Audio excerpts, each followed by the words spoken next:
E aí, pessoal, tudo bem? Agora para falar sobre os períodos da filosofia.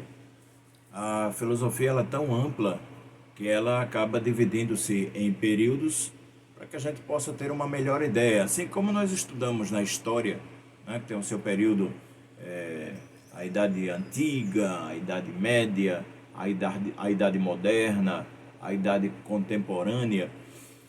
Assim também em relação à filosofia, para que nós possamos ordenar de forma melhor e que tenhamos também compreensão dos contextos, né, vividos a cada época. Por exemplo, um homem que viveu na Idade Média tem um pensamento diferente do homem que vive na Idade Contemporânea. Da mesma forma, um homem que viveu na Idade Moderna tem um pensamento diferente de alguém que viveu na Idade Antiga, principalmente na Grécia Antiga, o berço da filosofia. Então a gente pode iniciar falando sobre esse período que se inicia, justamente chamado de filosofia antiga, do século 7 antes de Cristo ao século 6 depois de Cristo. Nesse período anterior ao século 7 antes de Cristo, levando-se em consideração que a filosofia tem seu berço na Grécia Antiga, as coisas antes desse período se explicavam via mitologia. Você tinha a mitologia de Homero, a mitologia de Hesíodo, então as coisas se explicavam através dos mitos. Quem somos, de onde viemos, para onde vamos, como surgem as coisas, como surge o cosmos, como surge o mar, a terra, o espaço, enfim. Então nós vamos localizar esse período antes do século 7. No século 7, nós vamos dar início ao período pré-socrático ou cosmológico. Cosmológico porque em relação à natureza, em relação ao cosmos, a tudo que existe. E os chamados pré-socráticos é bem interessante porque eles surgem, o próprio nome já se fala, né? Antes de Sócrates. Então Sócrates acaba sendo um marco na filosofia. Os que vieram antes são pré-socráticos. Não necessariamente eles estão falando ou buscando falando da mesma coisa, mas estão buscando a origem das coisas. Existe um nome grego para isso que é arqué. Então estão buscando arqué. O que origina tudo? Nós vamos ter nomes como Tales de Mileto, que diz que tudo se inicia com a água, Anaxágoras, Anaxímenes, vamos falar de Pitágoras, vamos falar de Empédocles. Enfim, são vários filósofos chamados pré-socráticos que habitam nesse período do século 7 antes de Cristo ao século 5 antes de Cristo. Depois nós temos uma fase bem peculiar, que é o período socrático ou antropológico. Obviamente que aí você tem Sócrates, o seu discípulo Platão. Platão escreve muito sobre Sócrates, sobre o seu mestre, e esse período ele vai até o século 4 antes de Cristo. O porquê de antropológico? Porque vem da palavra anthropos, que quer dizer homem. E então se estuda quem é esse ser, estuda a psique, começa um estudo sobre a psique humana, o que pensa esse homem, o que é esse homem, qual o seu papel nas sociedades. Mais adiante teremos o período sistemático, que vai do final do século 4 antes de Cristo até o século 3 antes de Cristo. E aí nós podemos categorizar o também não menor Aristóteles. Aristóteles cria verdadeiros sistemas de conhecimento, de sabedoria, de busca pela verdade em cada uma das coisas que ele estudava e cria sistemas. Por isso que chama-se o período sistemático, período dedicado a este grande filósofo, Aristóteles. Para finalizar a filosofia antiga, nós vamos falar sobre o período helenístico ou greco-romano. Vai do final do século 3 a.C., pós Aristóteles, até o século 4 depois de Cristo.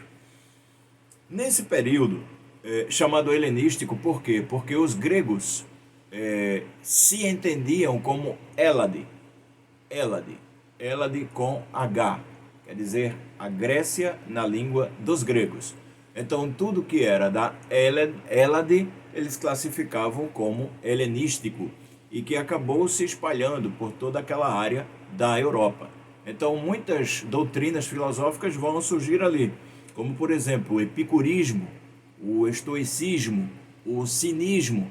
São algumas dessas propostas que vão surgir nesse período, que vai do século III a.C. ao século IV depois de Cristo.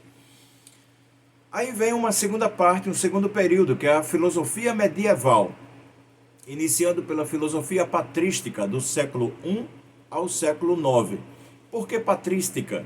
O nome patrística vem de padre, são os padres da igreja, são aqueles primeiros que, só lembrar que Jesus tinha vindo à Terra, mas não se tinha no início, nos primeiros anos, uma filosofia para revestir a doutrina de Jesus e dos cristãos, que eram aqueles que iam seguir a doutrina de Jesus.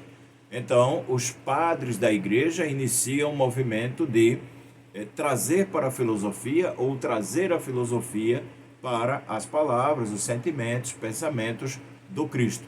Um dos maiores nomes vem surgir ali no século IV, do século V, que é Agostinho de Hipona.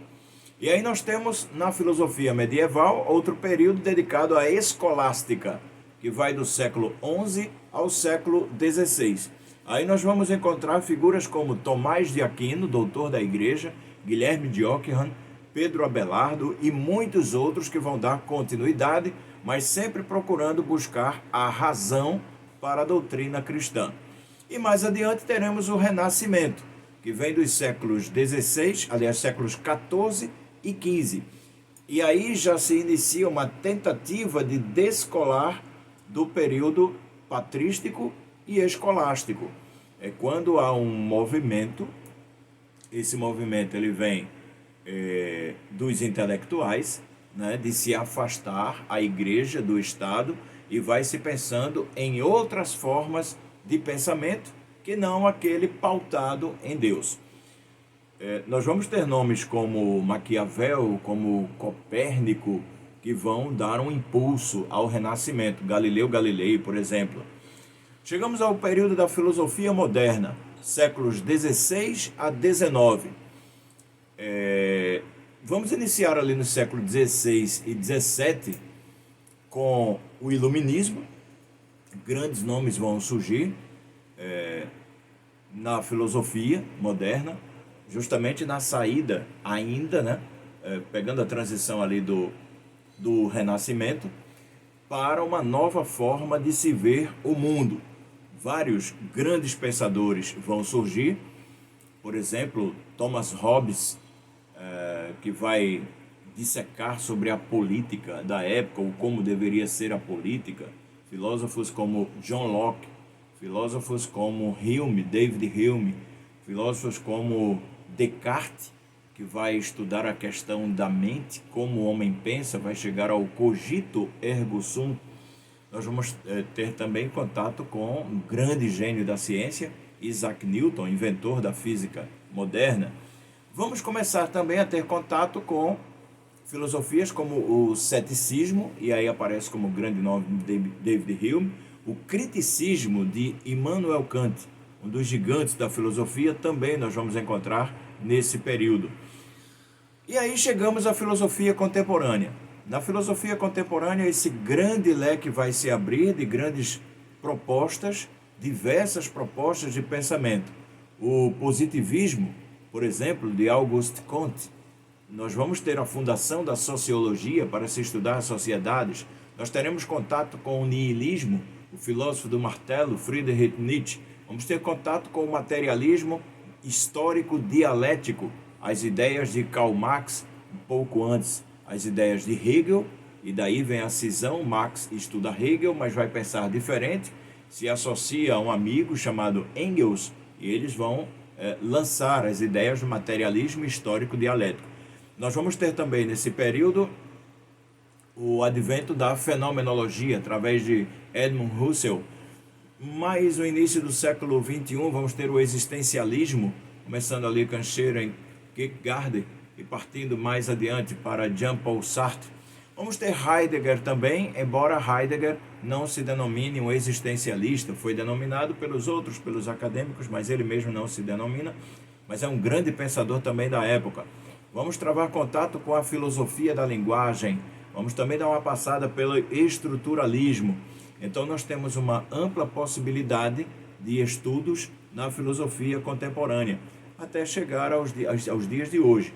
Também de grandes filósofos que pretendemos passar ainda aqui neste canal. Aqui nós temos tão somente uma divisão dos períodos da filosofia para nós termos uma ideia de como a filosofia se divide de suas estruturas, levando-se em consideração os pensamentos e também as épocas.